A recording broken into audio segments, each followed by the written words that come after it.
From large corporations to mom and pop businesses, most have a website. But did you know your website could be a sitting duck for a lawsuit that could cost you tens of thousands of dollars?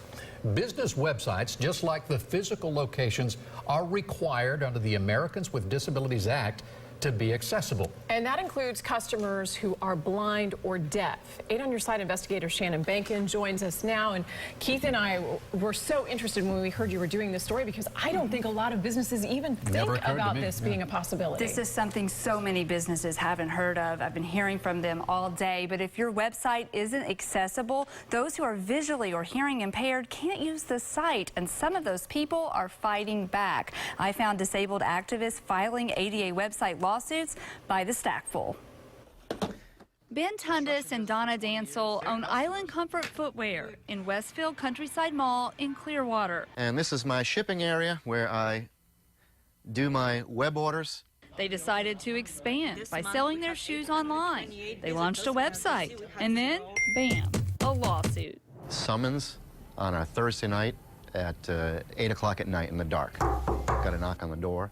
A blind woman in South Florida claims their website isn't compatible with screen reading software used by the visually impaired, leaving her unable to buy their shoes. It's a $65 a month website.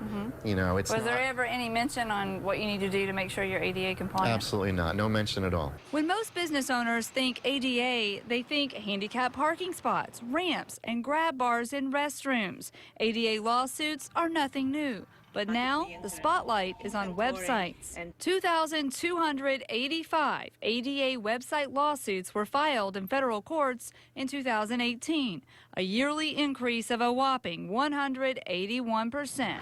Emily Fuller, the woman who sued the Clearwater shoe store, has gone after 175 businesses in the past 2 years, shown here by all of these lawsuits. First, she went after big names like Sephora, Home Depot, and Chick-fil-A.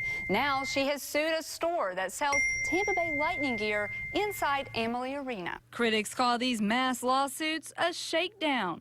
The attorneys are telling us, we spoke to many, they're saying you can't fight this. If you fight this, you're going to quadruple your bill.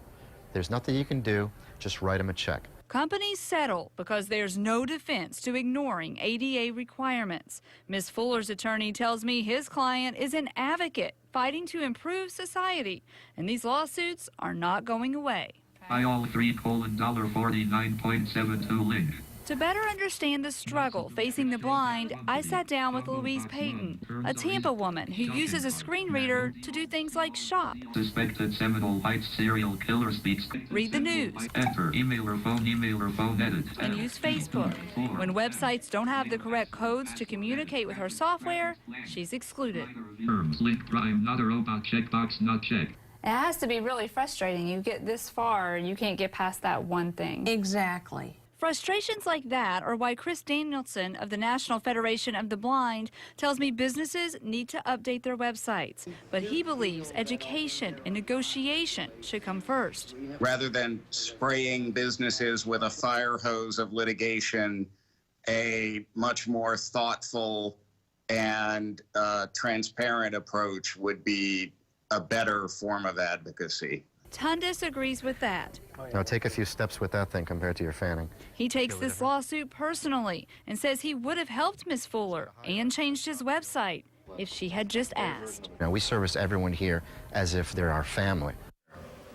So who's making money on this? Well, the plaintiffs aren't supposed to receive any money because they aren't allowed to sue for damages under the ADA, but the lawyers are collecting attorney's fees that could range from a couple $1,000s to $20,000 and a lot more if this goes to trial, and that's why so many people settle. But that could crush a small business. I mean, Yes. it begs the question, how do you make sure that your website is compliant, and is it a simple fix? Sometimes it can be simple, but oftentimes it's not. lot. It's a lot easier to do this on the front end when you're launching your website. You need to make sure that your web developer knows how to make your site compatible. There are industry recognized standards and various companies that you can hire to help you with your site. Also, the National Federation of the Blind and the local Lighthouse for the Blind can help. I spoke with both of them, and they said they'll do audits and they'll help people for free in some cases. Now, the guy at the shoe store said it was costing him $65 a month for his website. But Right. if you add this feature that allows the blind to read, is that a lot more money? Is that? It could be, depending on how complicated your site is. A simple site, I talked to folks who do audits, $1,600 to audit your site, more money, to make sure that it is compatible. So it can add up. Yeah. But you're also, you're following the law and you're opening up for potential customers that otherwise wouldn't be able to use your site. Sure. All right. Interesting. Never would have thought of it. Thank you, Shannon. Thank you. If you have a problem that needs solving, you better call Benkin. The telephone number is 1-855-BENKIN.